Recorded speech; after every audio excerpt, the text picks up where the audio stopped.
Hi folks, for today's tech tips, I have some instructions on how to use lynda.com. This is a great tool for e-learning on learning how to use technology of various kinds. So a lot of folks have been asking about how to access resources online. So people want to get to know how to use their devices a little bit better, especially iPads and Android phones. So I have some instructions here on how to get started with Lynda and some courses that'll help you get better at using your own devices and software, and perhaps also guide you to some learning on just how to use lynda.com itself. It's a free resource available to you with your Peterborough Public Library card, so please take advantage of it, and I hope this instruction video gives you a little bit of guidance, and if you need any more help, please reach out to us and we can give you a hand one-on-one. So to get started, you have access through our public library, through Peterborough Public Library. So when you go to sign in at lynda.com, you're going to go over to the right and sign in. And instead of signing in with LinkedIn, LinkedIn is the company that owns Lynda, or with Lynda itself, you're going to go down to this box where it says sign in with your organization portal. And our organization portal is peterborough.ca.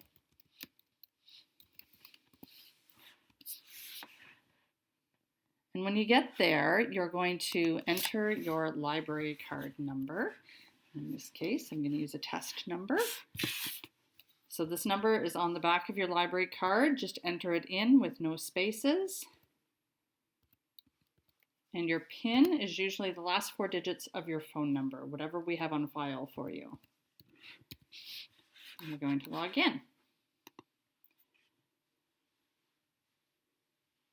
And there we go. And it's just going to have a little person in the corner. It says lynda.com, and you can change your profile. So you can go into your profile and you can add some information here. But really, I don't bother to go in there at all. What's interesting about your account is that you can save things as a playlist in your history. So you can keep some information in there to track your online learning. You can even print out certificates after you've gone through a course. So maybe it's something you'll need for work, or that you want to be able to prove to someone that you've actually gone through the whole course. But today we're just going to start with something simple. So one of the first things you might want to do when you're in Lynda is to actually do a course on how to use Lynda, so that you don't get stuck and not knowing where to find things and where to put things in your playlist. So I found a nice course which you might want to look for later, and it is called How to Use LinkedIn Learning. LinkedIn Learning is what Lynda is going to be called, and what it's already called for people who access this product from LinkedIn, which is the parent company. So although it says How to Use LinkedIn Learning, it covers how to use everything that we have here in Lynda.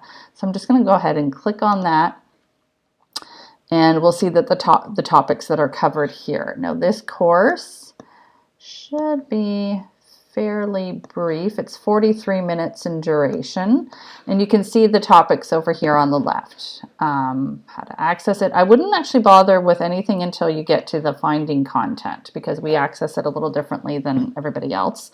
So I would start with 1, finding content, how to search for courses, using learning paths. There's all kinds of neat stuff in here. Video player controls is kind of neat because you can actually adjust the speed. Sometimes people will be going through a course and they'll find that the instructor is very fast, and they really want to just slow it down a little so that they can take it all in. And that is an option, so I highly recommend you check this chapter out. And I always say to people, take 5 minutes a day. Maybe watch one little video while you're having breakfast or something. So that you can learn one new thing a day. Or, if you have lots of time, sure, sit down for an hour at a time. But if you're learning something new, sometimes the best way is to just try one thing a day and just build on that as time goes on. Access to Lynda is ongoing, so you don't have to worry that you're going to run out of time. So I highly recommend you try that. And again, this course is called How to Use LinkedIn Learning. So I also wanted to give you some instruction today on how to find some resources that are most relevant to you. So I've included in the following clips some information on how to find basic instruction for using an iPad or an Android device. So I hope this will help you access those specific courses today. They'll have similar titles that have the words essential training in them. So I'm just going to look up iPad essential training, and right away I get things coming up, but I'm just going to hit enter and see what we get in our results. And I can see that we have iOS 12, iOS 11, iPhone, and iPad essential training. So I'm going to pick iOS 12. And we can see here that it's a whole course. It's not just one video, it's a collection of videos. And you can get the overview of the course here on the left to kind of get an idea what's in the course. You can also scroll down and see the overview here and a little description, who the instructor is. If you do a lot of courses, you might start to notice instructors that you really like. So here's the topics in the course: using gestures and 3D touch, making video calls, all kinds of things in here, adding events to your calendar, using the built-in apps. So there's a lot of information in here. It's over 5 hours long, and its skill level is beginner. So this is probably a pretty good course, and it might be something you want to add to your playlist. So you can do that at the right here at the top, add to playlist. And we're going to create a new playlist, and we're going to call this iPad for beginners. And we might add a couple other courses in there if we find some other information we like. So we don't want just this first video. We want to put the whole course in there. So I'm going to click course, and I'm going to hit create. And you can see I now have a playlist called iPad for beginners. And if ever you want to get to your playlists, you can just go to your account here on the upper right and choose playlists. And it shows here which playlist. You just have a generic one called My Playlist. And then here's one I put in earlier called Learning Android. And then this one I just created called iPad for Beginners. And similarly, if you're not an iPad user, but you use some type of smartphone or tablet that uses Android instead, you could just search for an Android course. So we're going to search Android Essential. And this one actually I found out earlier, there's not a similarly titled course. So let's do Android tablets. And here we go. Android phone and tablet essential training was what that course was called. And if you ever need help finding a course, please do get in touch with us and we can give you some guidance, because there are a lot of courses in Lynda and sometimes it's hard to find those beginner level ones. Something will say beginner, but it's a beginner for somebody who's a graphic designer or somebody who actually creates apps. So beginner is very relative. So if you really need any help, just reach out to us and we can give you some guidance there.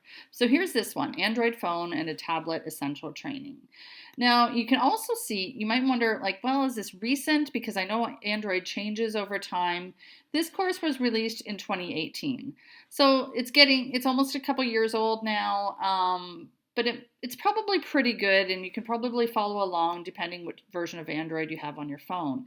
And often it will have a release date and an update. So sometimes something might be 4 years old, but then it'll say it was updated last month. So you know it's still current. This one might be getting a bit older, so I might look around later and try to find something more recent, but it might be sufficient. It might be similar enough. You can see here on the left the different topics covered in the course. There's discovering Android, home screen, how to enter text, how to set the screen lock. So I think there's some good stuff in there that's probably still very relevant for everyone, including things like connecting with Bluetooth, exploring your address book.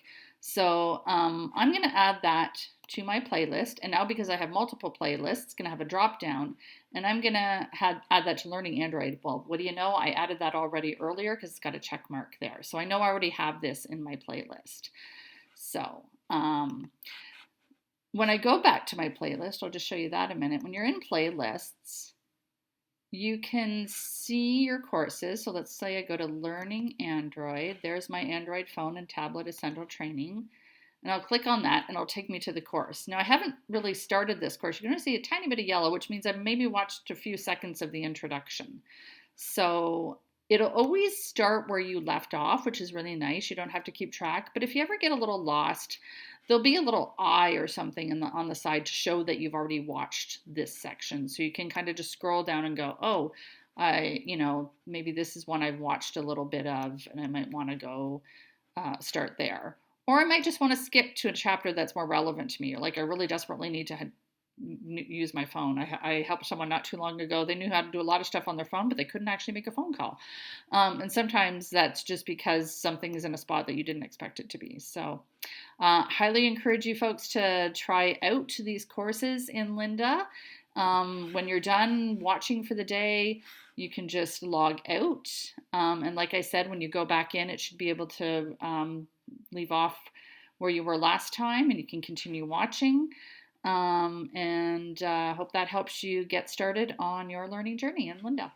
I hope you found today's tech tip helpful, and if you have any further questions, please reach out to us at libraryinfo@peterborough.ca, and we can give you a hand one-on-one. Or if you have other suggestions or comments, please do comment on Facebook and let us know how you're doing. Have a great day.